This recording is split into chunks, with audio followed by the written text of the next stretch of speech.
Attention. Like this. Invisible. Okay. You should already see the screen, and you should already see the WooClap on the Brightspace. So could you please, if you're using your mobile or you're going to the website, just use the code. And let me see the number of the. So we are around 60 for today. That's good. So let's see.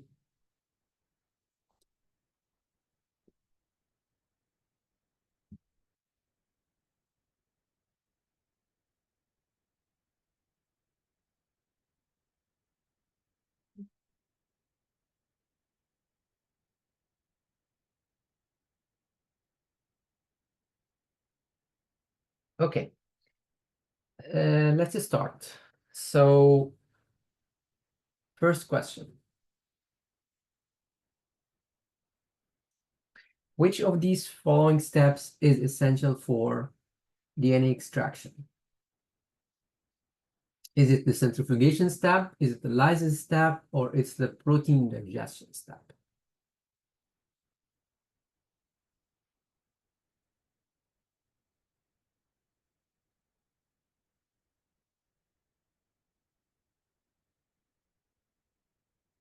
You need to answer this in 30 seconds.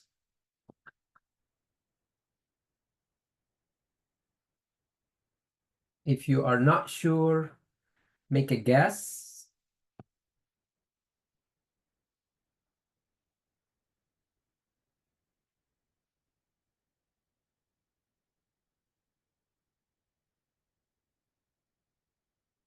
Okay, 95%, 96% is saying that all the above steps are important, and it's true. Yes, centrifugation is important, otherwise you cannot separate the phases. Cell lysis is important, otherwise you cannot dissociate protein from DNA, from RNA, from other debris. Digestion of the protein is important, otherwise you will have DNA and protein together. So all the above is correct. That's good. Next question. What is the main purpose for using phenol chloroform extraction during RNA extraction process? So first, to precipitate the RNA. Second, to effectively remove DNA and proteins. Third is to lyse the cells. And fourth is to increase the stability of the RNA.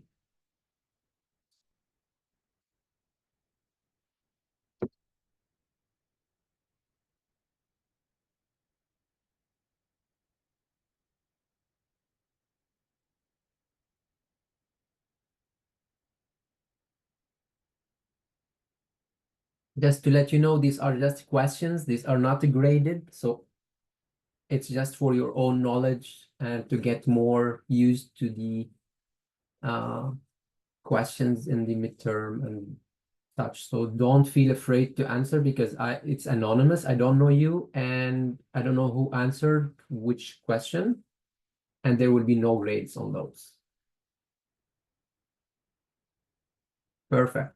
So phenol chloroform extraction for the RNA, first of all, you have to remember it has to be in acidic condition, and in that condition, DNA and proteins will be going into the organic phase, and RNA is going to go to the aqueous phase. So the main reason for the phenol chloroform and RNA extraction is to remove DNA and proteins. Now, it plays a role in the stability, but we didn't really discuss that. So I would say 2 is the right answer. Precipitation of RNA does not take place by phenol chloroform. It's in the next steps, right? Okay, let's go to the next question. Why is it crucial to use the RNase inhibitor during RNA isolation?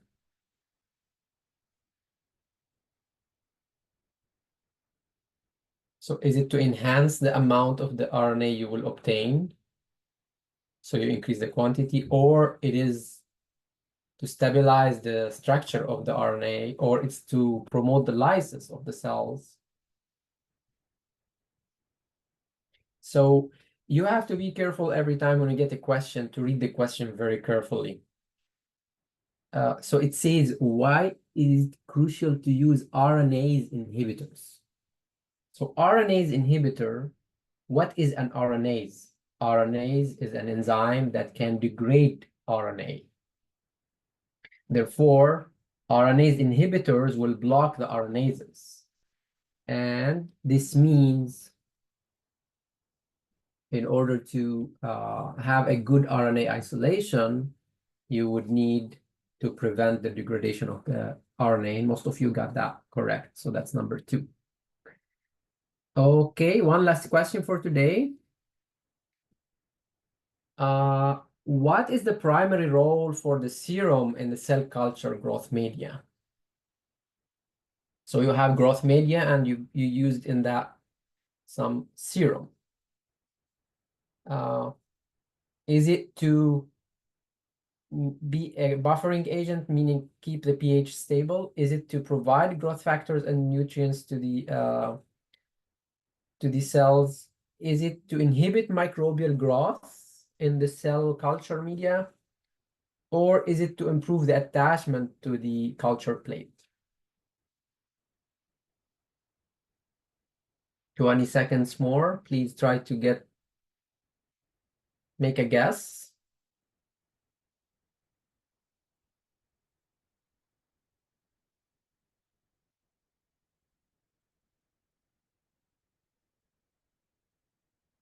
Okay, so if I have the cells with no the culture media with no serum, there will be a loss of a lot of nutrients and growth factors. Therefore, if you grow cells with no serum, they will grow very slowly or might die. And the answer is 2. It's not a buffering agent because the buffering agent is not maintained by serum. It's maintained by other stuff like phosphate buffer or something like this.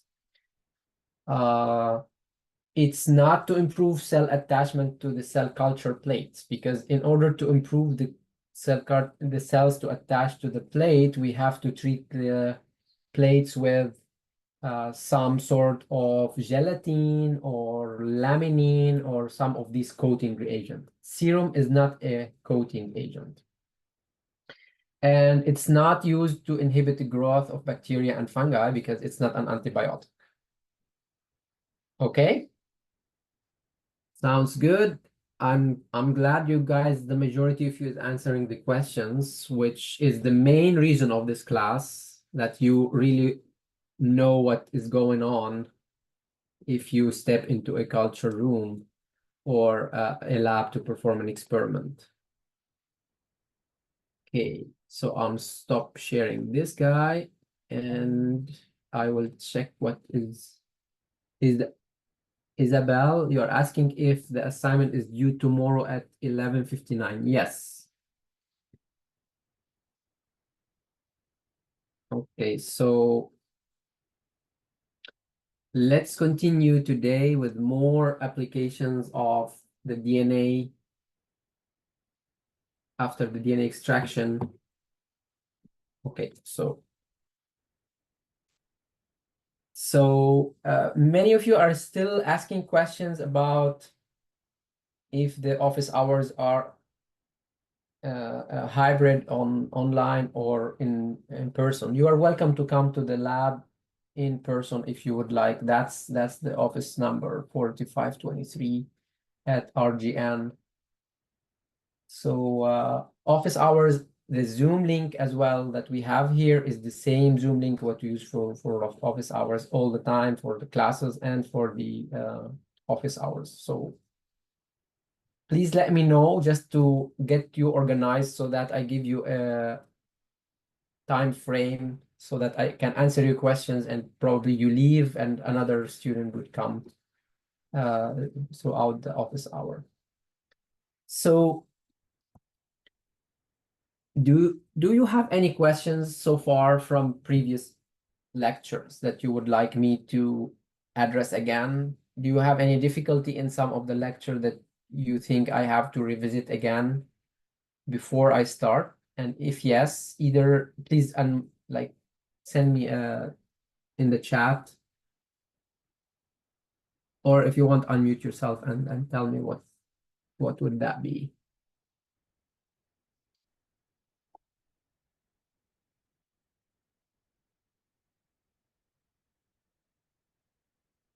Yes. Tanya, would you like Yes, to? Yeah. thank you. I have a question for answering the assignment. I've checked the ATCC and it says the HeLa cell is a type of pancreatic cancer, but it's really from the cervical cancer. So I don't know if that's some No, information no, error. HeLa cells are cervical cancer for sure. You have to be careful.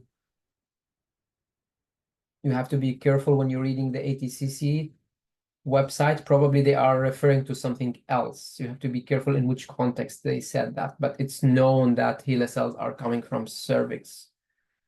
Yeah, So yeah, yeah, thank you. yeah. Anyways, so it doesn't seem that anybody else have any questions. Oh, Janelle, yes, go ahead, please. Hi, I just have a question about when we were talking about sedimentation. Mm-hmm. And on our lecture, or it says principles of sedimentation on slide 16 of our module 3, where we talk about how the centrifuge works. Mm-hmm. And I don't really understand, like, because there's a equation like G equals some kind of variable to the power of 2 times radius. Okay. I just don't quite understand. If we could just go over that really quick. Yes. So the idea of that slide was to tell you whenever you go to a lab and you will use a centrifuge, you can check on that centrifuge and it will tell you the speed of the rotation. It can be mentioned as rotations per minute or rounds per minute, which is RPM, Okay. or the gravitational forces like 1G, 2G, 5G, 20G, 3000 G. The idea is the RPMs is just the rotation. However, the G is the gravitational force, and the gravitational force would change if the diameter of the rotor is different. So if the diameter of the rotor is 10 centimeter compared to another rotor, which is like 30 centimeters, if you use the same amount of rotations, you can create more force on the 30 centimeters. So therefore, you can easily get to a G that is higher with a bigger radius. So yeah, so to make your experiment more reproducible and so that you never get a mistake in your centrifugation during a protocol, use the G all the time, not the RPM, because from one centrifuge to another, the RPM can give you a different G. That's exactly what I wanted to say. Oh, okay. Thanks. Yeah. And guys, for the assignment, I think we extensively answered the assignment. I'm sorry, I have to really go. If you have questions about the assignment, uh, stay after the class or go to the discussions because we already went many times over those questions. So today we're gonna continue what we started on the previous lecture on the RNA and the DNA isolation. And as you can see during the course of last module, I tried to a little bit visit the RNA because the extraction of the DNA and the RNA are kind of similar. The steps are similar, but you have to take into consideration the pH you're using, if it's acidic or neutral for DNA versus RNA. And you have to be careful what is the final outcome of your experiment. Do you want to isolate only DNA? Do you want to isolate only RNA? Do you want to isolate DNA, RNA, and proteins? So the setup of the experiment would be different based on the start material that you have. In other words, if you have cell culture and you can grow it every day and you can get only DNA, and it will be much better for you to do only DNA from that. If you have very little amount of material and you cannot really get that material as much, like especially when you do human studies and you get some human samples, you want to use everything possible from that sample. So it's better to isolate RNA, DNA, and proteins and store these correctly so that you can use in multiple experiments downstream, and you can test many things downstream. So we kind of went over the isolation process, and I'm confident now you are able to isolate DNA wherever you enter into a lab, and you would know how to troubleshoot the steps in case you don't get the DNA in the right quantity or purity. So the last couple of slides we discussed last lecture was discussing the purity of the DNA. So I just want to go back and refresh your memory about the curves that we get after we isolate the DNA and we go to a nanodrop where we want to see the absorbance to calculate the concentration of the DNA sample and to obtain the purity of the DNA sample.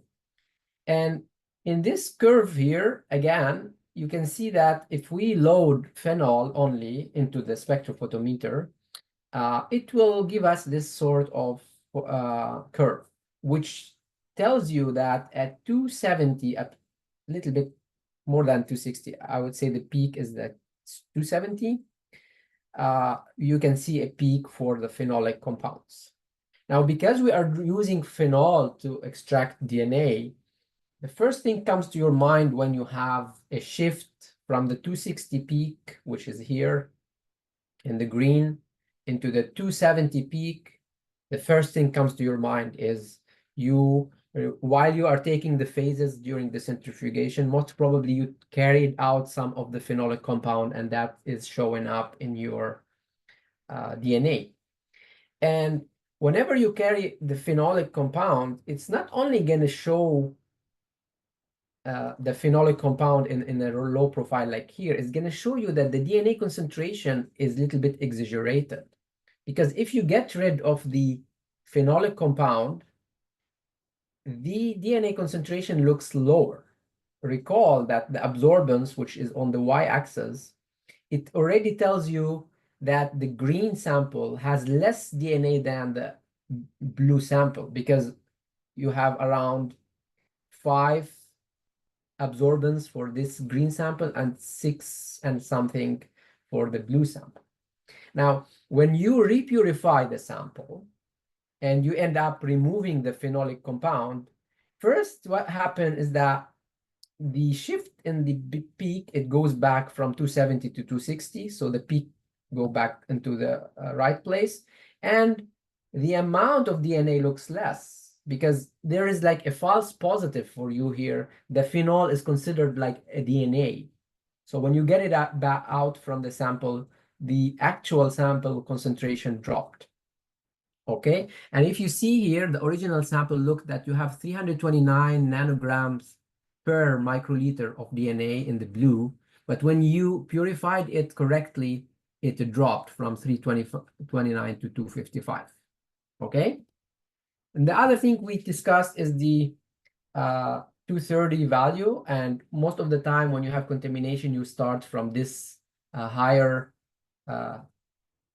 start of the absorbance compared to the top of the peak. So you have to be careful whenever you see these, directly think about the 230 concentration, the contamination, sorry. And in this situation, this is one of your colleagues asked it a very, very nice question last time. You mentioned, she told me that you mentioned in the next slide that the range of the 260 to 280 is 2 to 2.2, And whenever you have 260 to 230 higher than 2, it's considered a pure sample. Let's go back to check how it looks like here. Well, the 260, 230 is 2.31. So in principle, it tells you that your sample at 230 is pure. Okay? So you have to be careful how you approach this. First, you have to look 260 to 280. If that is low, this is already has to ring a bell for you. The second thing, you quickly have to check, where is the peak? Is it at 260 or at 270? Because the moment you get these two parameters and you find something wrong there, you don't really need to wait to see the 260 to 30 to know that there's contamination. You already know that there's a contamination. And therefore, once these two parameters that I mentioned, the peak shift and the value of 260 to 80 are lower than 1.8, then you directly have to check for the purity. Now, why the 260 to 230 was high? It's because the amount of the DNA we got is estimated, because you can see that the phenolic concentration here is being acted as a DNA. It's considered as a DNA. And therefore, the total amount of the 260 value is much higher than what it should be, because the green is the actual value of the DNA in the sample, while the blue is the accumulation of both green and orange. That's why it got there. And since it got there from this level to that level, the value of 260 is high, and now you are dividing a high value over the 280. It makes it a high value of the 260 over the 230. It makes the ratio higher. So be careful how you approach these things, okay? Look at the peak where it is. Look if there is a shift. First, look at the 260, 280. And if everything is okay till now, then you go to look at the 260 to over 230. But if there's something wrong in the first three parameters, you absolutely know that there's already a contamination. So the 260 to 230 doesn't mean much now, okay? So we discussed about this, we discussed about the shifts, and we got into this format here where we loaded the gels, the DNA on the gel, and we want to see if we have an intact DNA versus a degraded DNA. And as I said before, the samples 1 to 5, they show one band here. It's a very concise and nice, similar molecular weight. And sample 6 to 10, it shows that there's a smear, meaning there's a fragments of this size, fragments of that size, fragments on that size. And the bigger the DNA, you have more UV light reflection, while the smaller it is, the smaller the lower the intensity. Therefore, when you have a smear like this, you directly know that there's a degradation of your RNA or DNA sample. That being said, it's very, very unlikely that you can use this DNA in any experiment, because your DNA is already not intact. Now, for DNA, it's a stable molecule. For RNA, it's even more and more important to take care of the quality of your RNA after the extraction. So first, because the RNases are more stable, and second, because RNA is a single-stranded and it can be degraded much easier. So even if you have your RNA stored in the optimal condition, if you store it for a long, long, long time, most probably it will become degraded. So we keep the RNA always on ice whenever we isolate RNA, and we store it at -80. DNA can be stored at room temperature for a short period, or 4 degrees or 20 degrees for longer term. Now, to assess the quality of the RNA, we do the same thing that we've seen here with the DNA for the RNA.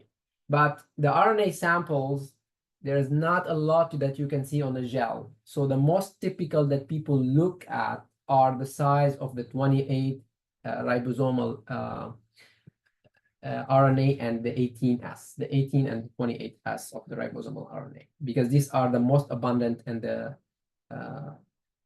I would say, the easiest to see. In case you see something around 5, that would be something there. So there's the 5S. So whenever you isolated an RNA, you have to directly check it either by electrophoresis or by looking into the RIN, which is the RNA integrity score. And the way we check the RNA integrity score is by looking at the 3 major or 4 major bands that we can see in RNA. And those, as I said, the 28S, the 18S, and the 5S. So if you look at the figure here, it gives you an example of an intact RNA that is a perfect RNA that is being isolated in a very, very precise manner. And you can see the 18S and the 28S and probably the 5S. Now, it gives you a gradual degradation profile. So here's a RIN of 6. You still see those two 18 and 28S, but you see some of these degradations start to show.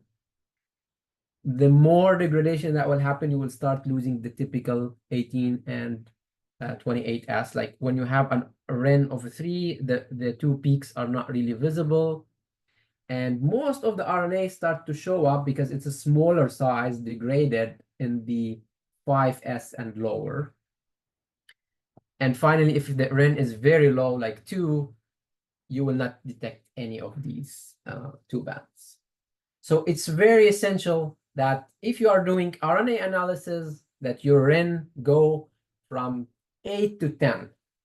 And when we do RNA sequencing, it's strictly should be more than 8. If your sample is degraded, it can bias your results. Okay, let me answer a couple of questions.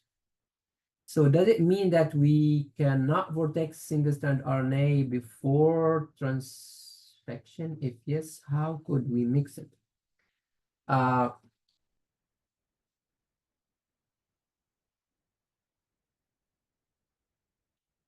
So RNA can be pipetted upside down, but it's not, so many things are not recommended for RNA. First, vortexing heavily can break RNA.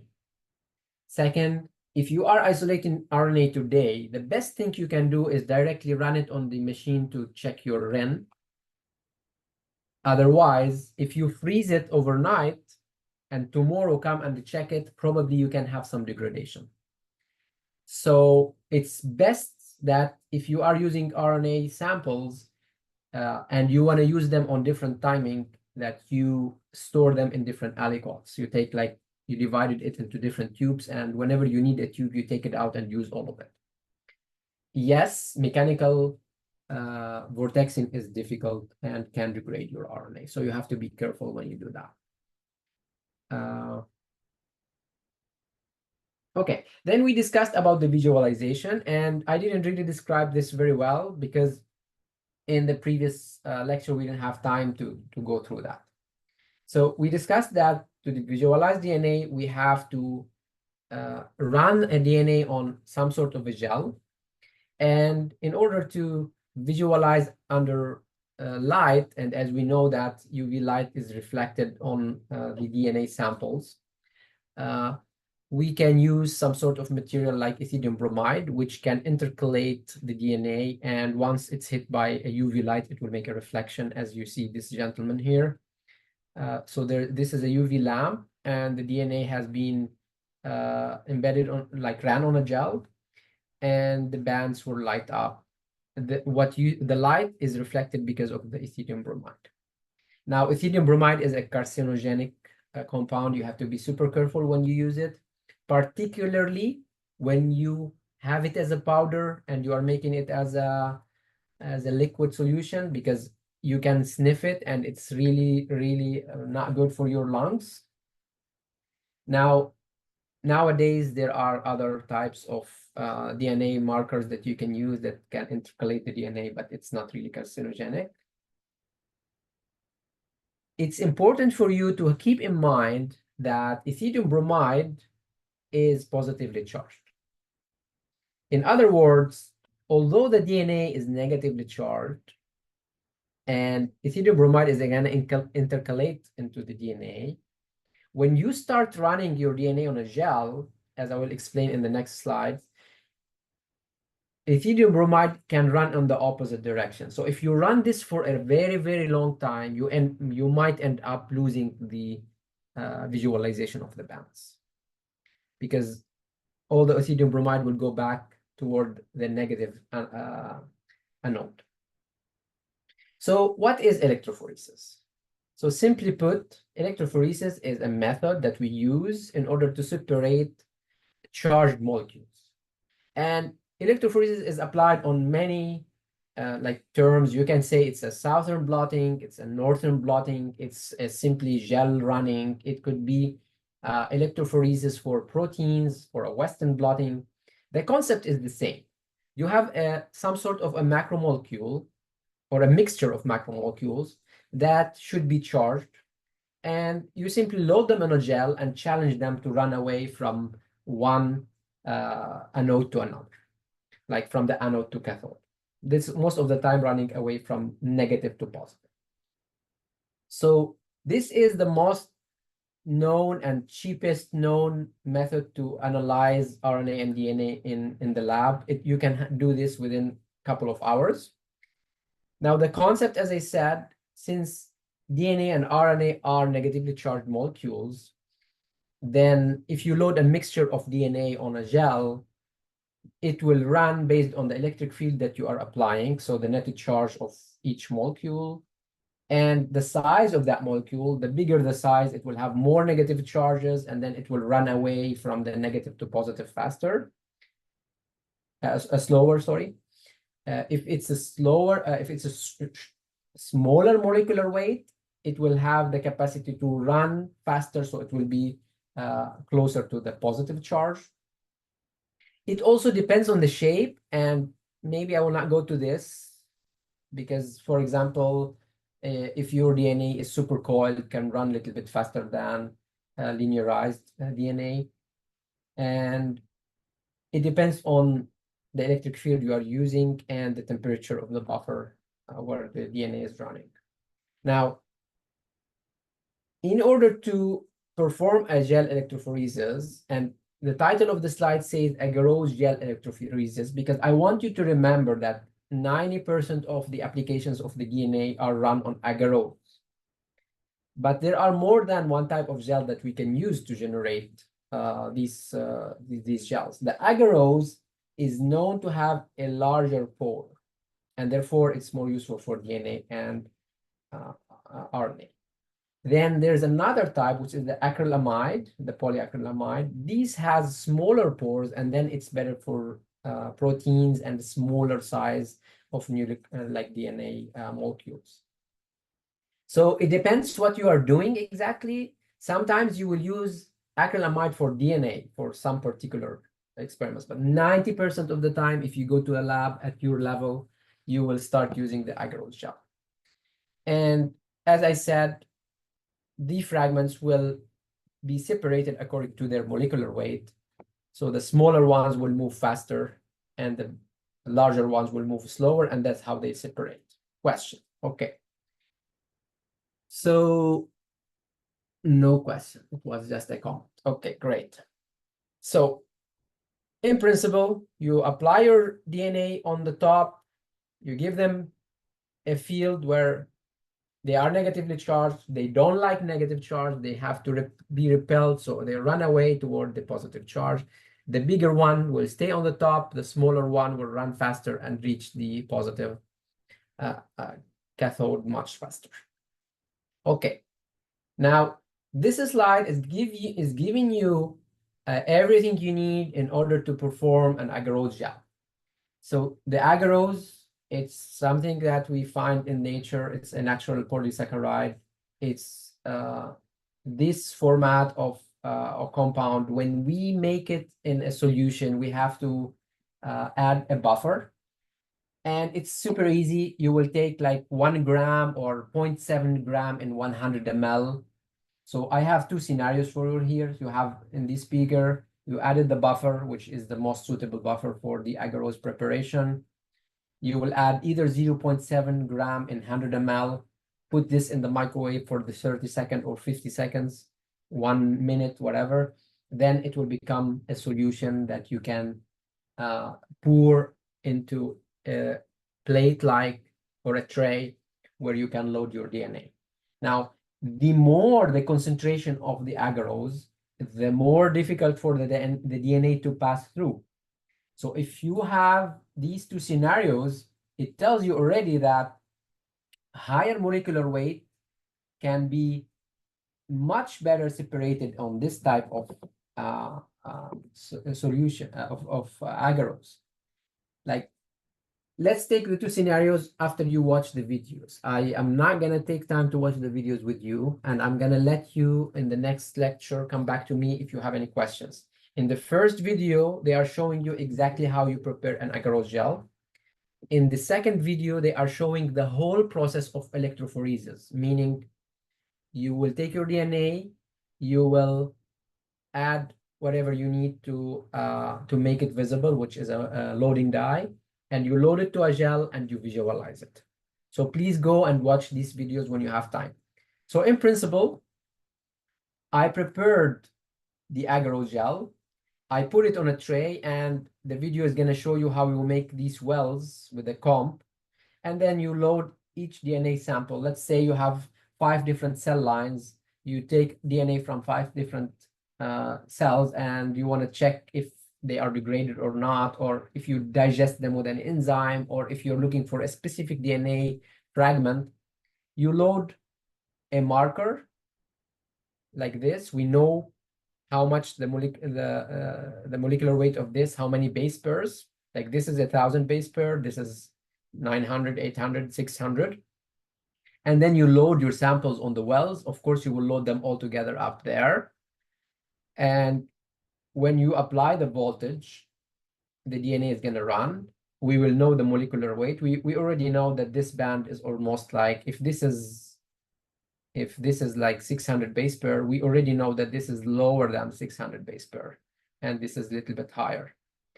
So when you load your gel, you need, and probably you will hear this in a lab, DNA is mixed with a loading dye that gives you the color, the blue color you see here, so that when you load it in the well, you by eye know that you load the DNA on the gel.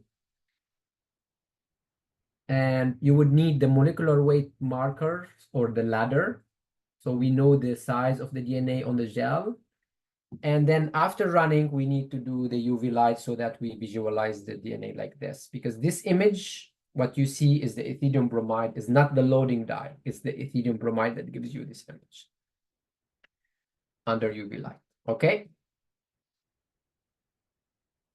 Okay, questions? Why is Paige able to separate small size DNA? Because the Paige, you would use acrylamide and not agarose. Should we wear a mask before adding? You should always take everything related to measures when you do agarose gels. You have to have lab coat, you have to have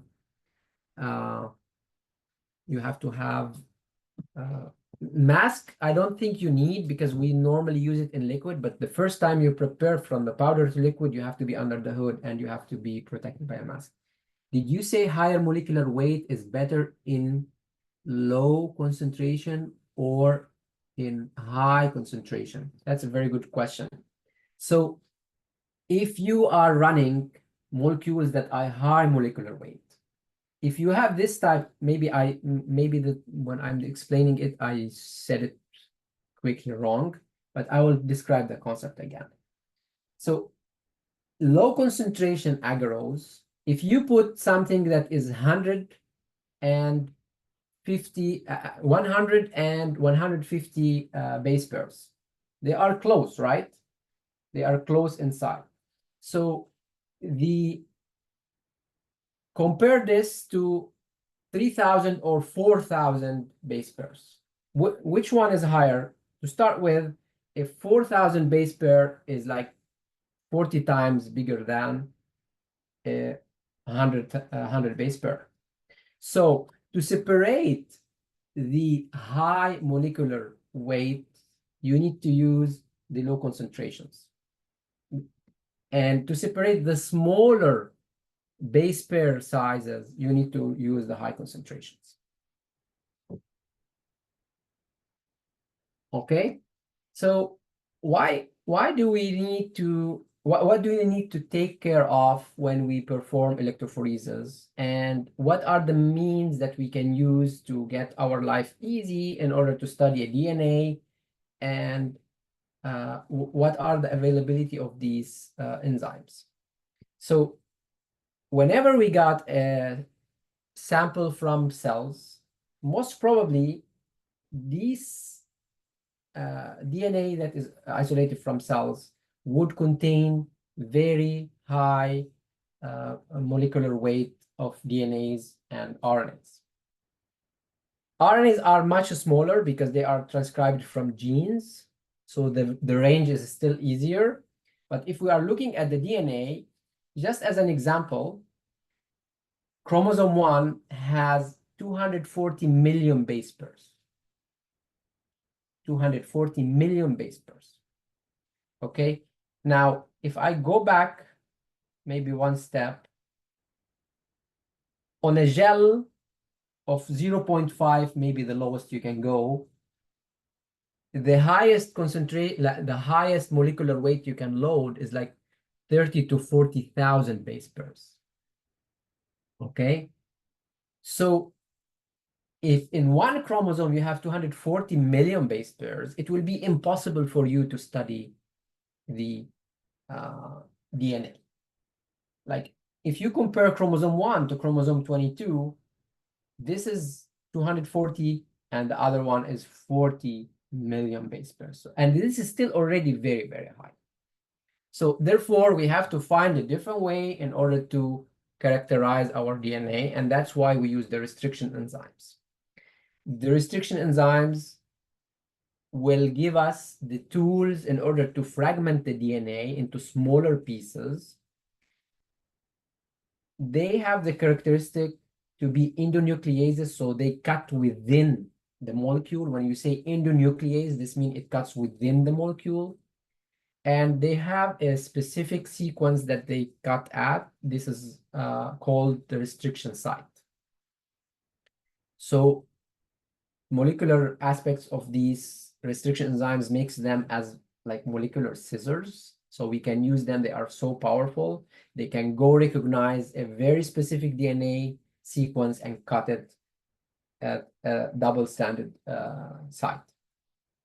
So after cutting with the DNA, with an restriction enzyme, the DNA will become smaller in size, and therefore we can manage those sizes to perform whatever experiments we want to do. So the discovery of the restriction enzyme made really a shift in the molecular biology. And most of what you see downstream from the human genome project, from the cloning of many, many genes, and the generation of the transgenic animals would not have been possible without the restriction enzymes. So restriction enzymes normally exist in bacteria, and bacteria uses them as a mean to destroy any DNA that enters the bacteria, because the bacteria knows its own DNA, which is in a form of a plasmid, which is a circular DNA. And any DNA that enters to a bacteria, it would be considered coming from a virus, for example. The bacteria has restriction enzymes that can go cleave the DNA of that virus and therefore destroy the virus and the bacteria can survive. So it's a defense mechanism that naturally take place in bacteria. Now we took advantage of this and we could use these restriction enzymes for genetic engineering purposes. So we can cut our DNA, modify our DNA, fuse two DNAs together, and modify the plasmids, generate new plasmids, and make new vectors and all that. Now, if a bacteria, like for example, the name of these restriction enzymes comes from the bacteria. So here's an example for you that you know, Escherichia coli, the E. coli. Like EcoR1, this means E. coli restriction enzyme number 1, and EcoR5. So this is two different enzymes that we found in E. coli. Well, depends on from where they come, they take their name. So this is showing you that BAMH1, where it comes from. And it shows you that the cutting of each of these enzymes, it recognizes a specific recognition site or a restriction site. And that what is makes those restriction enzymes very, very precise. Okay. I have somebody who asked a question. Should we know the specific cleavage sequence site? No. Nobody recognized those. Like because I used EcoR1 for many times, I know it's GAA-TTC. I know it by heart, but I'm not gonna ask you about memorizing these. Okay, so how do the digestion with restriction enzyme take place? So two types of digestion can happen because we have a double-stranded DNA, right? So either we can cut and separate the bases as we see on the top and like the GTT, ACC, we cut between the T and A all the way. So this makes a blunt end of the DNA. The other possibility is that the enzyme will come and recognize the GAA-TTC site, but it will cut between the GA on one side, which is the 5' end, on both sides. Because recall, this 5', 3' is complementary, is being complemented by the 5', 3' on that side. So when the enzyme cuts blunt, it recognizes the TA and cut all over. When it's cohesive, it recognizes the sequence and cut between the GA on the 5' end. So therefore, it will separate G on one side and AATTC on the other side for the 5' end on the forward. And on the reverse, which is the downstream here, you can see that it separates the G from AATTC, which went on the other side. So cohesive ends are more useful compared to blunt end, because if you imagine that you cut the DNA with this enzyme here, and you separated the G, the 5' end took a G, and the 3' it took CTTAC. So if you separate them, there's a very good chance that these two fragments can rebind back, because the A and the T, A and the T, TNA, they have the hydrogen bond between each other, and then you can religate those much easier.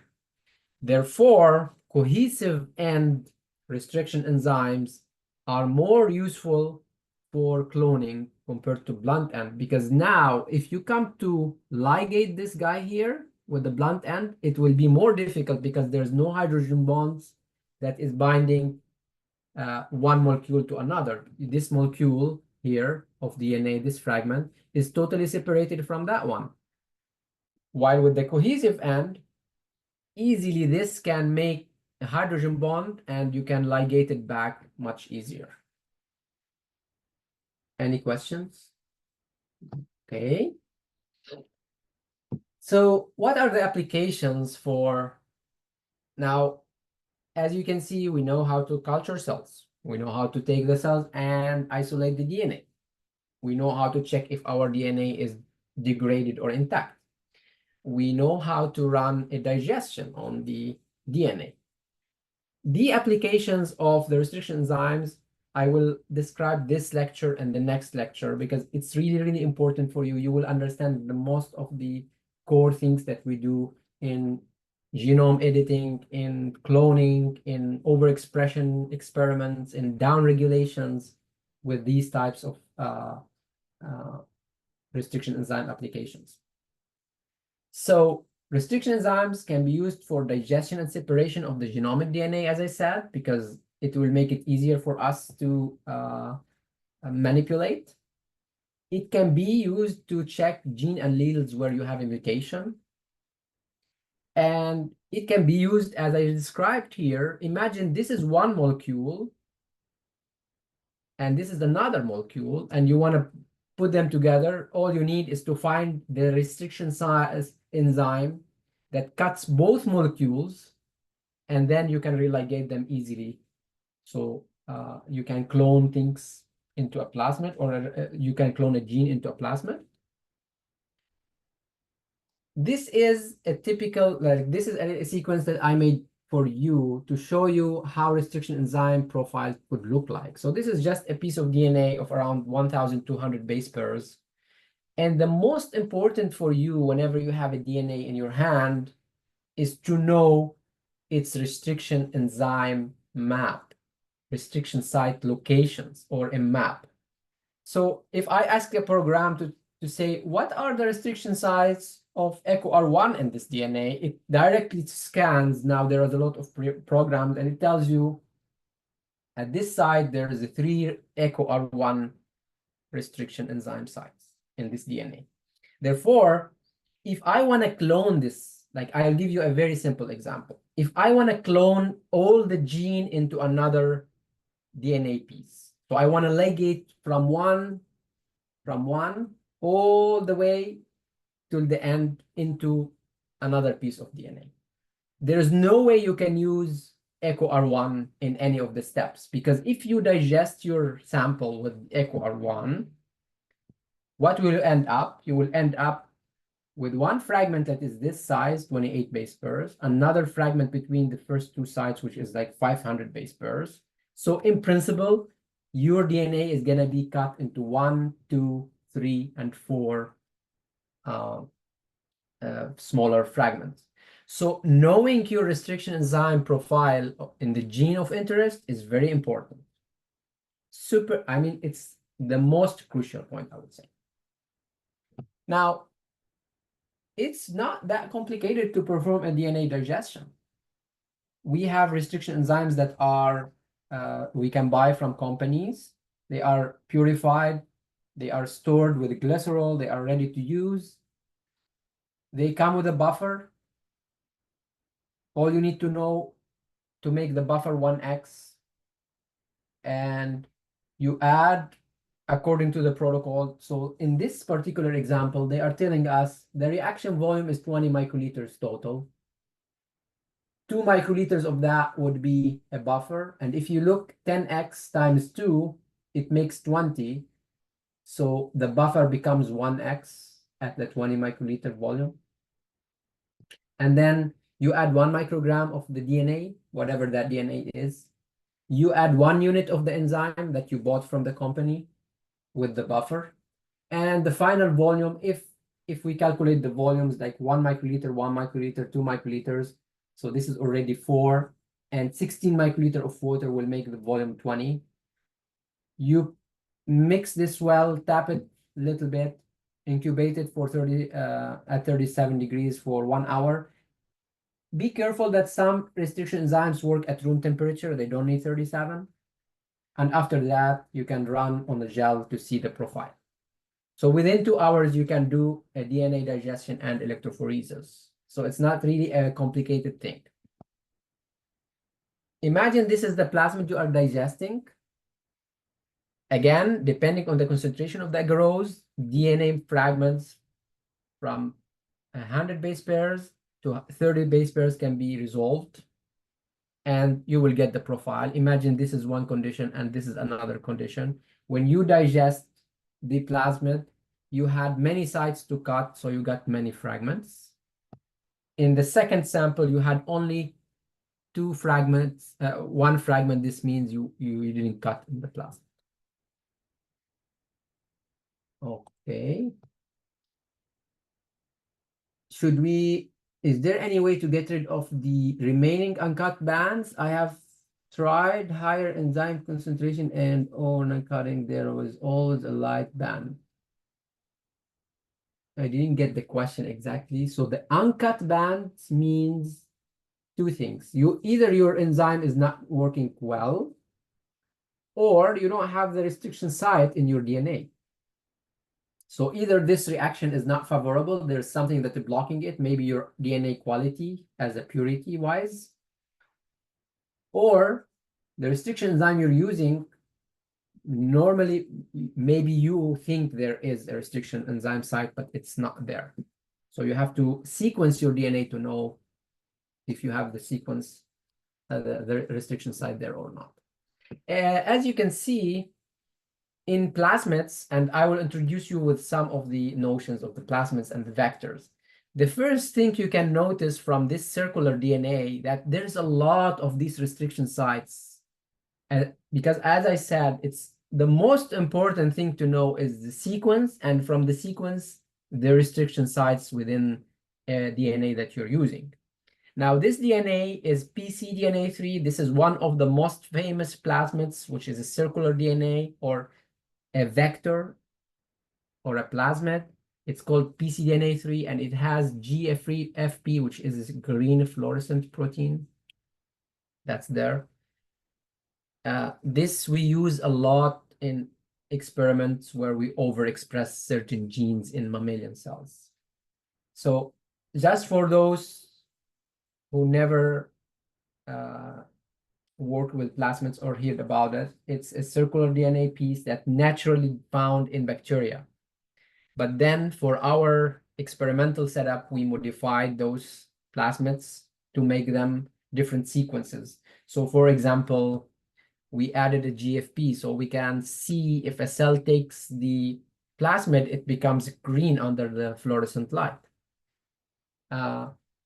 There are vectors that can be used in bacteria only and other vectors that can be used in mammals. So these pcDNA3, the example I'm giving you is in a mammalian vector. So for example, if you take 293 T cells or HeLa cells, you can transfect these cells with this plasmid and it will express the gene of interest. Many times there are selectable markers like neomycin, so you can give this plasmid to the cells and then you can put antibiotic, and the cells that acquired the plasmid would have only survived that antibiotic. We will come to this later on in the cloning, but I just want to introduce you a little bit to this to tell you whenever you have a piece of DNA, you have to carefully look at the sequence and you have to carefully know which sites you can use for cloning, because out of all this plasmid, you can only use 2 enzymes for cloning. On the upper band, which is the upstream, which is the 5' side, it's XHO1 for this example here. And at the 3' end, you can use XBA1. You can't simply go and use EcoR1 because for many reasons, people who generated this probably know that EcoR1 exists more than 1 time, probably. So you have to be careful with which piece of DNA you're using, what is your gene sequence, and what are the restriction sites that you're going to use. Questions? Sorry, can you repeat the neomycin? Yes, we're going to come back to the neomycin later on, but plasmids normally can give some sort of antibiotic resistance. So imagine you have HeLa cells and you transfect them with a plasmid. And you want to know which cell got the plasmid and which cell doesn't. All you need to do is to make sure what is the marker that this plasmid has. So in this case, it's neomycin. So if you provide the cell, the HeLa cell culture with neomycin, the cells that didn't get the plasmid will die. And the cells that got the plasmid is going to give them the protection from the antibiotic, and they will survive. So this is a way how we can select cells. that was transfected. So now we know that we have our DNA isolated, we know the sequence, we know the restrictions enzymes on that sequence. And in the next lectures, we will start describing cloning steps. But now I will give you a general picture of how you use the restriction enzymes. One of the examples where you use the restriction enzyme is to simply digest a DNA and get the profile from two different people. The restriction enzymes from two different people can tell us if there is a difference in the sequences. I will give you an example in the couple of slides coming. I went to number 2, sorry. So number 1 would be to generate the library of the DNA. Imagine now you have a DNA that you never cloned and you never know anything about it. You want to clone all that DNA in order to get the sequences and in order to know what are the genes. So to generate a library, you can take one of the you take that DNA, you digest it with one restriction enzyme, and you do cloning of all those fragments into plasmids, and then you can analyze each fragment separately. So that's how we generate libraries. It's coming in the next slide. And finally, we can use the restriction enzymes in generating plasmids, as I described quickly in the previous slide. Or if we want to make a fusion protein or recombinant protein, like a protein of interest you are working on, like actin, and you want to see where it goes in the cell, you put GFP with it. You take the DNA of the actin and you take the DNA of the GFP and you fuse them together. You need restriction enzymes to do that. So the first application I will describe, how much time I have? 15 minutes, that's good. It will be the generation of a library. So for those who never heard about genomic libraries or the cDNA libraries, the genomic library is in principle a collection of fragments of DNA, of all the DNA from, like if it's a human genome, all the human genome will be cut by a specific restriction enzyme, and then it will be cloned to a vector. Now, be careful that we can make genomic DNA libraries that comes from the DNA, or we can take the RNA and we can transcribe it back to cDNA, complementary DNA, and we can make libraries of RNA. And that's what we do in RNA sequencing. I'm not explaining this in this lecture.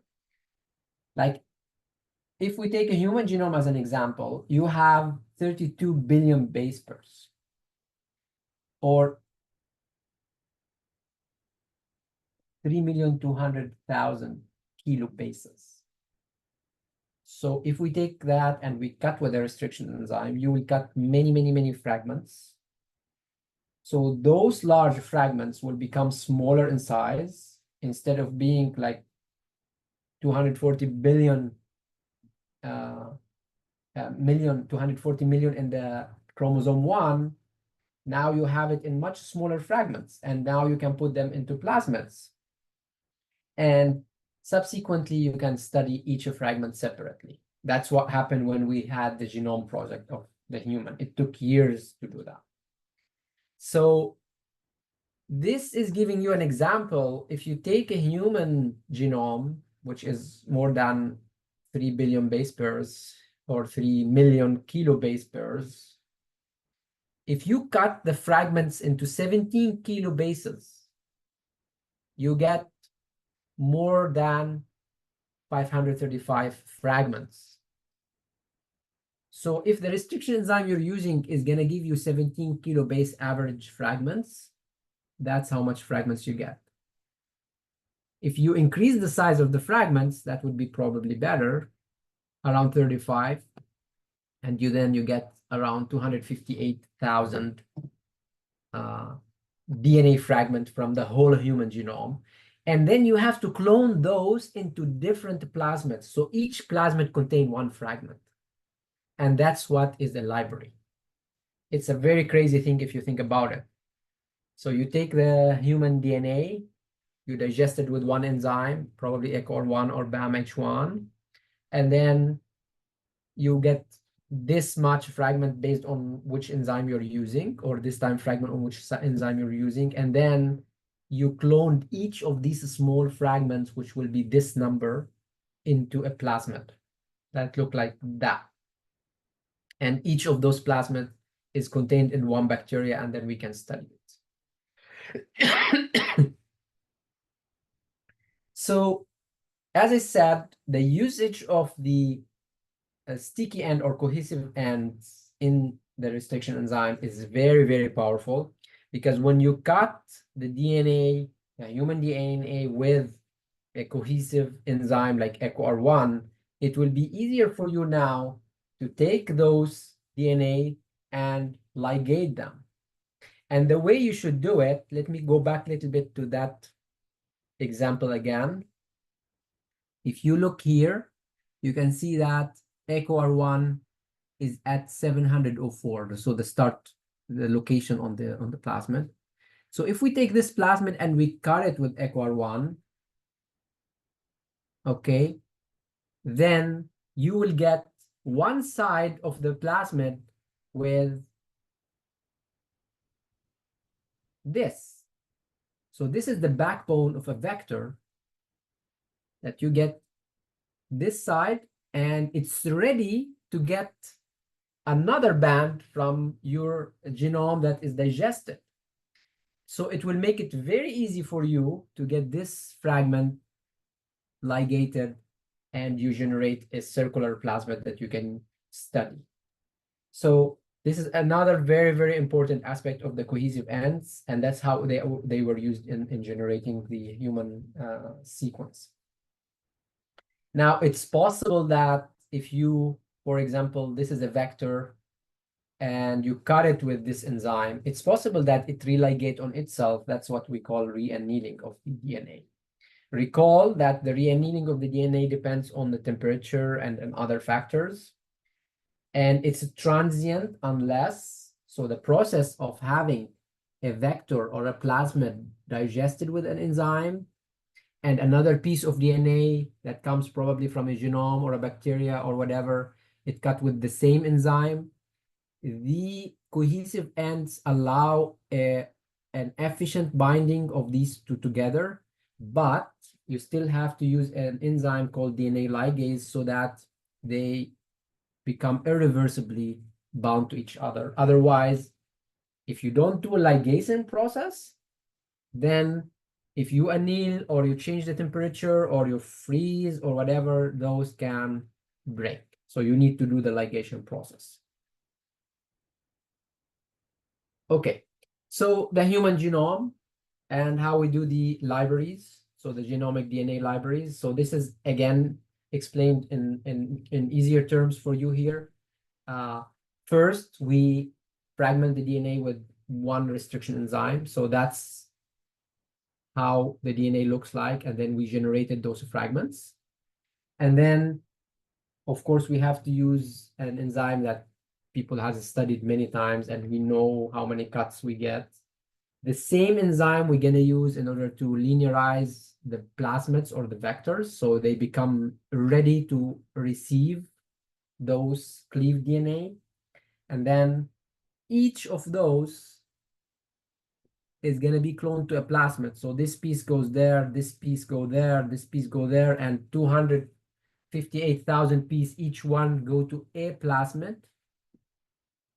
And after that, those plasmids, they are going to be transfected into bacteria, transformed into bacteria. So the bacteria is the organism where we add those plasmids in order to propagate them, amplify them. So the bacteria is going to be our system in order to amplify those fragments. Because if you think about it, when you cut this, you have this fragment, this fragment, this fragment. This fragment is unique. There's only one fragment that has this sequence. And it went to this plasmid. And I have only one copy of it, right? So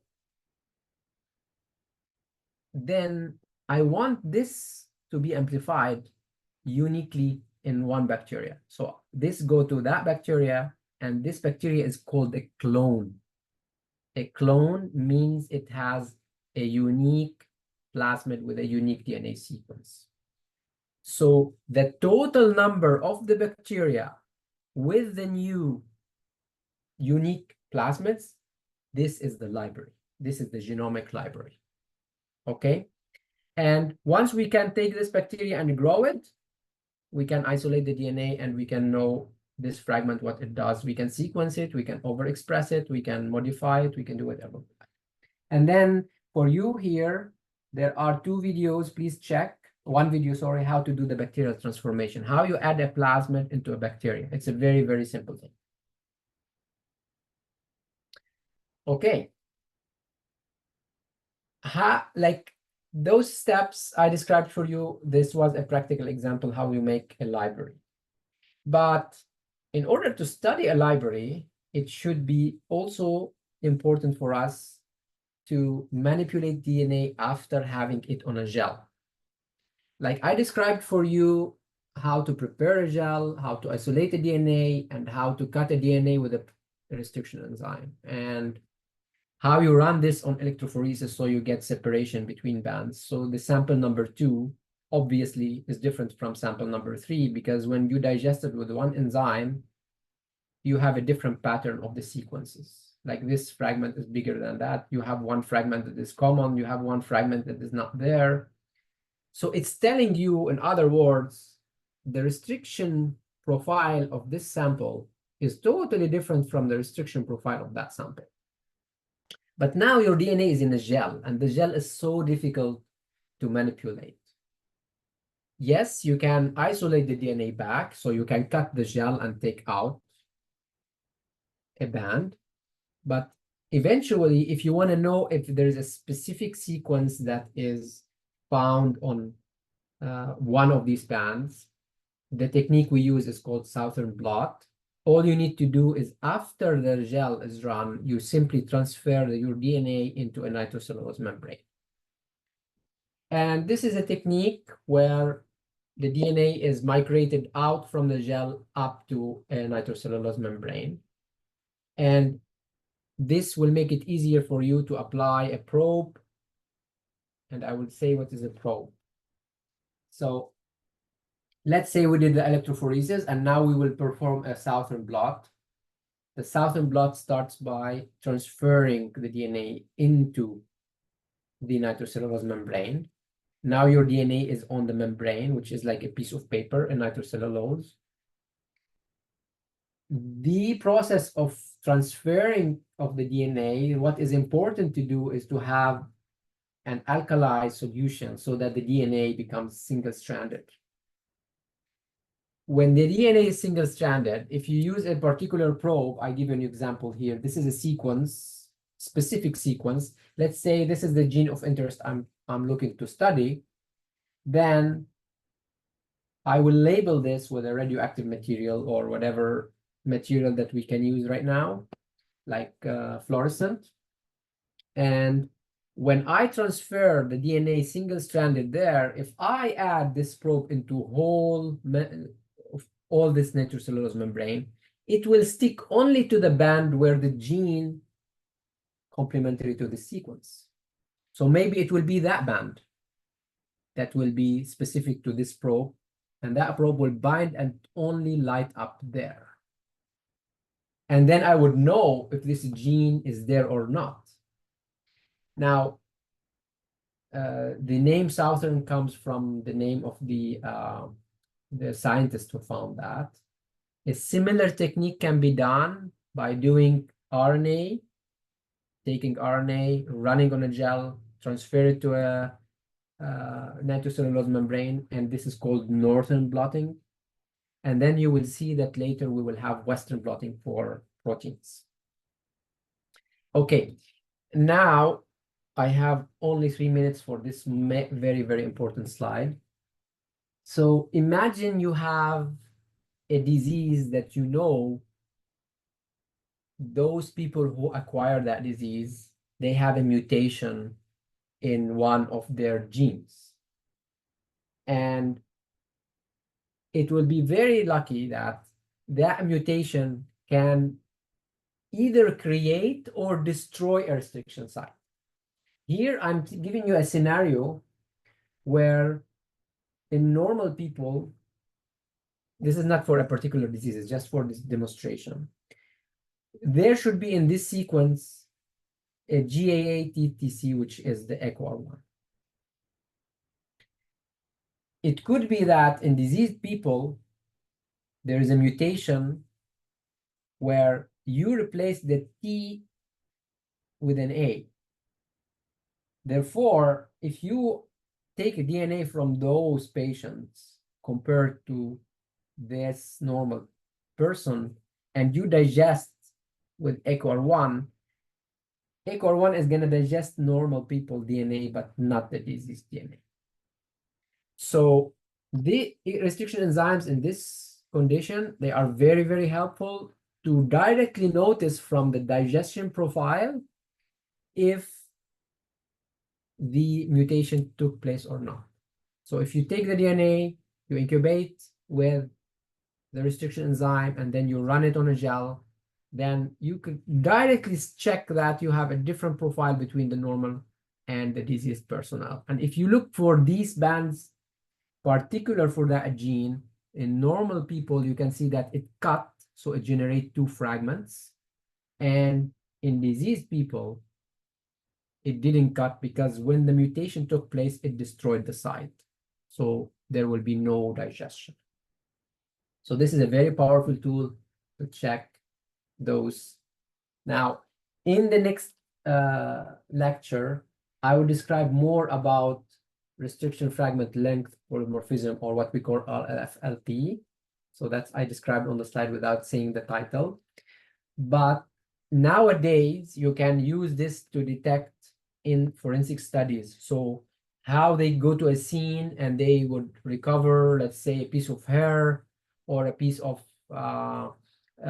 genetic material from a person who is suspected to be in the crime scene, and check if this is the person who performed the crime or not. This is used a lot in the forensic studies.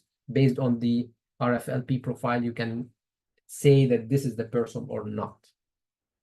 Also, you can use this in applications where you can study like diseases with mutations that have never been studied before. As I mentioned here, you can quickly see if there is a different restriction profile between normal versus a diseased state. And that comes with something we call single nucleotide polymorphism. So this will be in the next lecture. Okay, it's about time. I hope you get hold of the DNA restriction enzyme applications. If you have questions, please stay. If you don't have questions, you're welcome to leave, and we'll see you on next week. Oh, okay.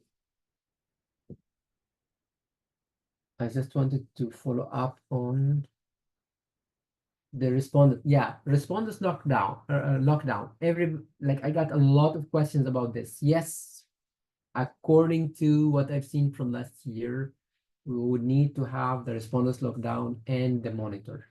If you don't have the monitor, then probably you would need another mean. And as I said before, my TA is going to be responsible to communicate with you guys about that.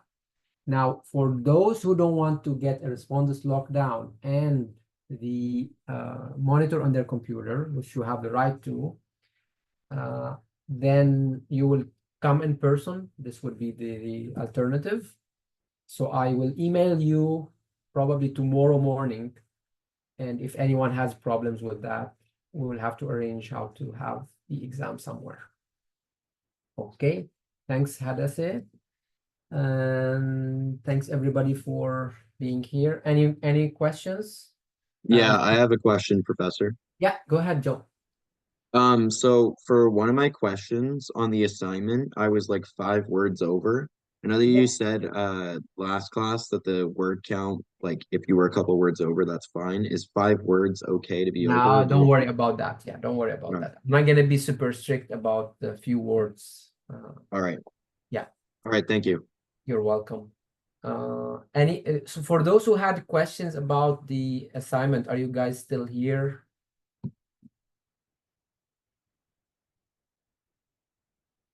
Maggie, so question number 2, do we need to be specific about the parameter?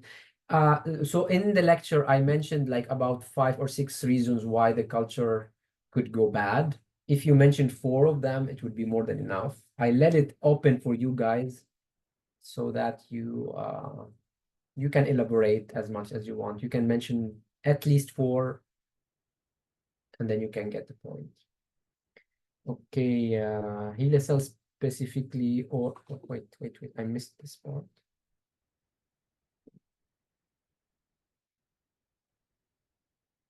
Should we state the morphology of the cell lines in question? No. The question is clear, Beta. The question is, you have 3 cell lines. Which one you would use? Is it like based on the scenario? Is any of these three cell lines useful for you to perform the experiment that mentioned? Like, if you are doing muscle biology, do you go take cells from skin? So this is how you should look at it. Then, in question 1, what should be included in our response? My current answer is 70 words. Yeah, I'm not, as I said, I'm not gonna be like very strict about the words, but stating the morphology doesn't help me. I mean, you have to state or doesn't answer the question, because the question is it suitable or not suitable? If it's suitable, why? If it's not suitable, why? That's all you have to say. Okay, do you need to clarify? We don't need to state the parameters specific to HeLa cell like culture, for example, pH, just mention pH. Like Maggie, the question is about general cell culture, because even if you're not, it's a scenario that you are using HeLa cells, but any other cell type that you took and you put it in culture, and you found them dead, what would be the things that you have to think about? Like HeLa cell, I mean, if you tell me HeLa cells need this media, I will accept it, of course. But the question is more general. There are few things that is general for everything, including HeLa. Okay, would it be enough to list the basic requirement? I think the basic requirements. I think you're around it, Joe, yes?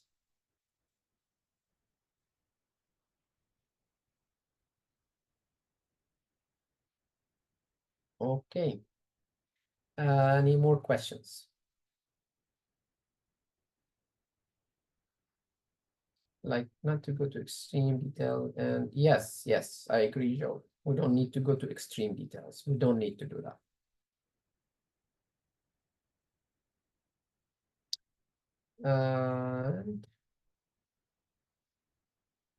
Yeah, the idea is I want you to know these things. That's why I want you to repeat them.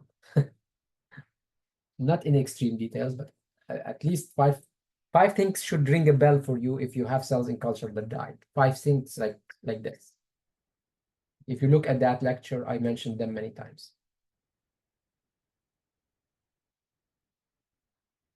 Okay, guys. Thank you very much. See you next week. Thanks, Malik. Thanks, Maggie. Thanks, Joe. Thanks, everybody who were here. If I forget your name. Okay, take care. Bye.